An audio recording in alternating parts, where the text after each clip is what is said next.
और जहां दुनिया कोरोना के खतरे से जूझ रही है, वहीं अब चीन के बाद अगर हम पाकिस्तान की बात कर लें तो पाकिस्तान की हालत यह है कि पाकिस्तान में भी कोरोना लगातार फैल रहा है। उसने अपनी जनता को उसके हाल पर छोड़ दिया है और पाकिस्तान का पूरा ध्यान सिर्फ और सिर्फ एक बात पर है कि कैसे भारत में आतंकी पहुंचाए जाए, कैसे घुसपैठ करवाई जाए। तो चीन के बाद पाकिस्तान का ये प्लान जिसे हम आपको समझा रहे हैं। और जहां दुनिया कोरोना के खतरे से जूझ रही है रोहित, हालत यह है कि पाकिस्तान में भी कोरोना तेजी से फैल रहा है, लेकिन उसने अपनी जनता को उसी के हाल पर छोड़ दिया है। पाकिस्तान का पूरा ध्यान भारत में आतंकी घुसपैठ में लगा हुआ है। इस बार पाकिस्तान ने एक नई तरह की चाल चली है। कोरोना काल में वो आतंकियों के जरिए कोरोना की खेप भेजने की फिराक में है, इसीलिए लगातार एलओसी पर घुसपैठ की कोशिश की जा रही है। पाकिस्तान ने कुछ जिलों के शाहपुर, केरनी और कस्बा सेक्टर में सीज फायर का उल्लंघन किया। खबर है कि पाकिस्तान फायरिंग की आड़ में आतंकियों की घुसपैठ कराना चाह रहा था। भारत की तरफ से पाकिस्तान को करारा पर पाक चौकियों की तरफ से 3 बार गोलीबारी की गई। रजौरी के मंजाकोट सेक्टर में 15 अप्रैल को गोलीबारी में 2 ग्रामीणों की भी घायल होने की खबर है, जबकि इससे पहले कुपवाड़ा में पाकिस्तान की गोलीबारी में 3 स्थानीय लोगों की मौत हो गई थी। तो बिल्कुल पाकिस्तान की नापाक हरकत के बारे में लगातार हम आपको बता रहे हैं। कोरोना काल में पाकिस्तान एक बड़ी साजिश तैयार कर चुका है। वो कोरोना संक्रमित आतंकी भेजने की कोशिश में है। खबर मिली है कि कोरोना संक्रमित आतंकी भेजने के लिए लगातार एलओसी पर गोलीबारी की जा रही है, जिससे सुरक्षा बलों का ध्यान भटक जाए, लेकिन जवान जो हमारे हैं वो पूरी तरीके से मुस्तैद हैं। मुठभेड़ में 2 मिलिटेंटों को मार गिराया गया है।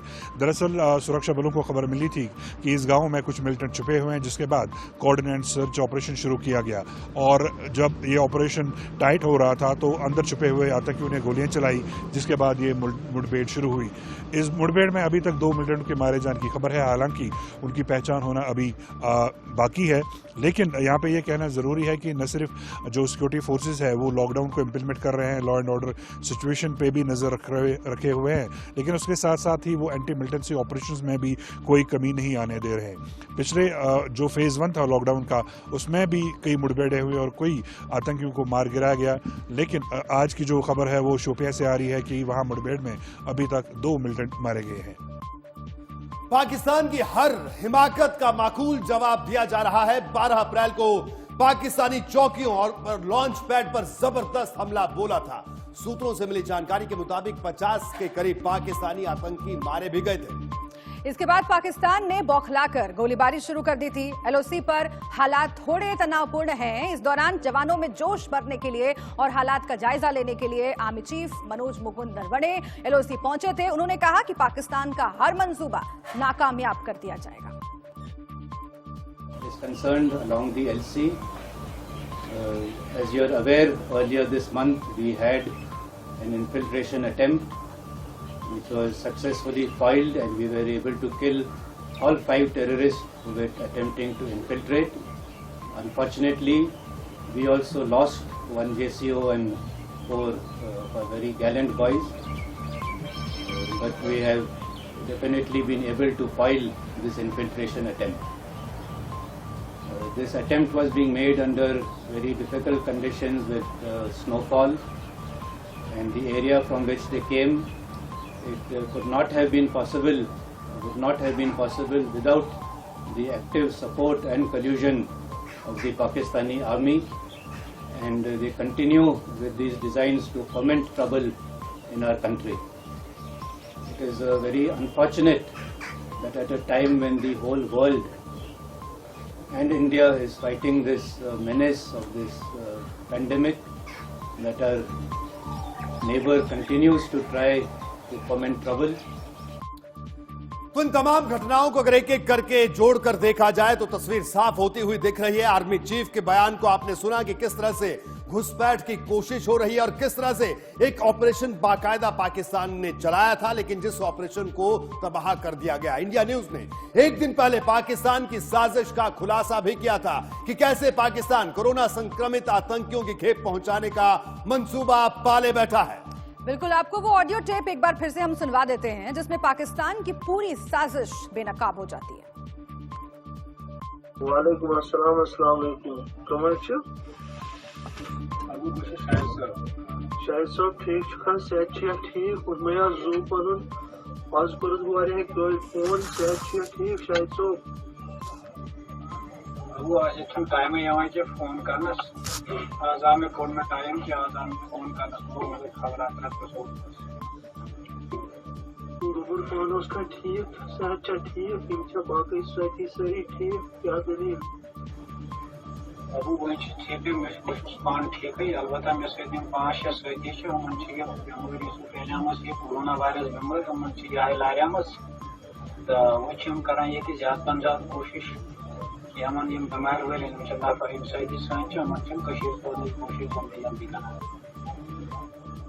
गोबरा तो तना यमो तो खतर कहें इंतजाम थोमुत अति वो ये खुदाए हाफिज ये कह इंतजाम न दवो का इंतजाम न खान चन का इंतजाम सिर्फ करान हम सिर्फ एहतियात अमनेशन यूत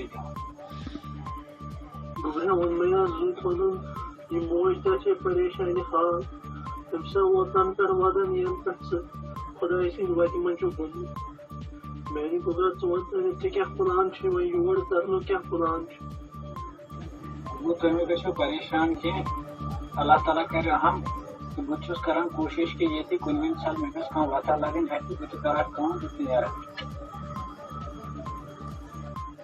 वो मेन तरफ सलाम मुझे सर ने मेन तरफ सलाम तो थो पे पानो ख्याल तो बेहतर माजों का ख्याल। तो ये ऑडियो हमने आपको कल भी सुनवाया था और ऑडियो से पाकिस्तान का मंसूबा साफ हो जाता है कि वो कितनी घिनौनी हरकत पर उतारू है। पाकिस्तान की इस नई चाल से सेना और खुफिया एजेंसियां पूरी तरह से अलर्ट हैं और हर वो कदम उठाया जा रहा है जो इस वक्त उठाया जाना जरूरी है। जी सेना की तरफ से एलओसी पर तैनात जवानों के लिए एक गाइडलाइन भी जारी की गई है। गाइडलाइन में कहा गया है कि पीपीई यानी पर्सनल प्रोटेक्शन इक्विपमेंट पहनकर ही आतंकियों के शवों को हाथ लगाया जाए। शव उठाकर ठिकाने लगाते वक्त विशेष स्टैंडर्ड ऑपरेटिंग प्रोसीजर का पालन किया जाए, ये भी आर्मी ने साफ किया। आतंकी की लाश उठाते समय शरीर का कोई भी हिस्सा उसके संपर्क में नहीं आना चाहिए, ये गाइडलाइन में शामिल है। जी हां, आतंकी का शव ज्यादा वक्त तक पड़ा नहीं रहने दे, शव के गलने सड़ने से कोरोना ज्यादा फैलने का डर है। जी हां, जम्मू से हमारे साथ हमारे संवाददाता अजय जांडियाल हमारे साथ जुड़ चुके हैं। अजय, कल भी हमने पाकिस्तान की जो नापाक मंसूबे हैं उसके बारे में दर्शकों को बताया था और आज भी जिस तरह से नई गाइडलाइंस भी जारी की हैं, यानी तस्वीर बिल्कुल साफ है कि पाकिस्तान अपनी नापाक हरकतों से बाज आने वाला नहीं है।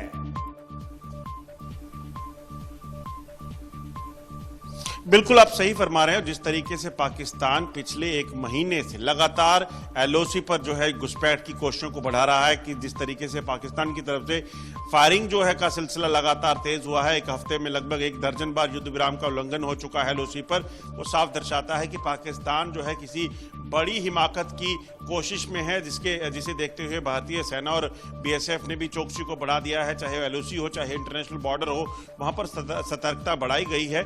और आप खुद देखें, इससे अंदाजा लगाया जा सकता है जब पूरी दुनिया में इस वक्त कोरोना का कहर मचा हुआ है, जब पूरी दुनिया में लॉकडाउन है कि देखिए ये दोहरा रवैया जो पाकिस्तान का है वो कैसे इस मौके पर भी सामने आ रहा है। एक तरफ इमरान खान जो है वो भारत से मदद की मांग करते हैं, कोरोना के खिलाफ जंग में जो दवाई है वो मुहैया करवाने की रिक्वेस्ट करते हैं, और ऊपर से ये जो हम दिखा रहे हैं खबर, वो पाकिस्तान के दोहरे चरित्र को कैसे फिर से एक बार उजागर कर रहा है। बिल्कुल, जिस तरीके से पाकिस्तान की तरफ से ये ऑडियो निकला है और ये ऑडियो साफ दर्शाता है कि पाकिस्तान जो है वो हर घिनौनी हरकत कर सकता है। और कोरोना के वक्त जब उसके अपने लोग मर रहे हैं, दुनिया भर में हजारों की संख्या में लोग मर रहे हैं, उस वक्त उसे अपने देश के और लोगों की फिक्र नहीं है। वो इस वक्त भी पाकिस्तानी आतंकियों को जो कोरोना ग्रस्त हैं उनको जम्मू कश्मीर में भेजकर यहाँ पर खून खराबा और इस बीमारी को फैलाने की कोशिश में लगा हुआ है। पाकिस्तान को अपनी फिक्र नहीं है, बल्कि हिंदुस्तान को कैसे हिंदुस्तान को बर्बाद करने की साजिश से लगातार कर रहा है। अजय, आपका बहुत बहुत शुक्रिया इस पूरी जानकारी के लिए। बढ़ते आगे, कोरोना वायरस से दुनिया की लड़ाई में अचानक से भारत की अहमियत बढ़ गई है। भारत में बनने वाली मलेरिया की दवाई हाइड्रोक्सी क्लोरोक्विन की मांग सुपर पावर अमेरिका से लेकर तकनीक की दुनिया में अपनी धाक रखने वाले इजराइल तक ने की है।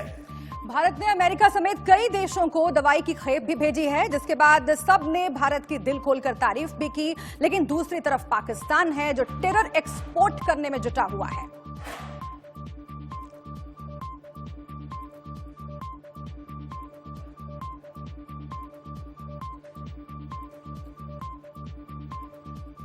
तो लॉकडाउन के बीच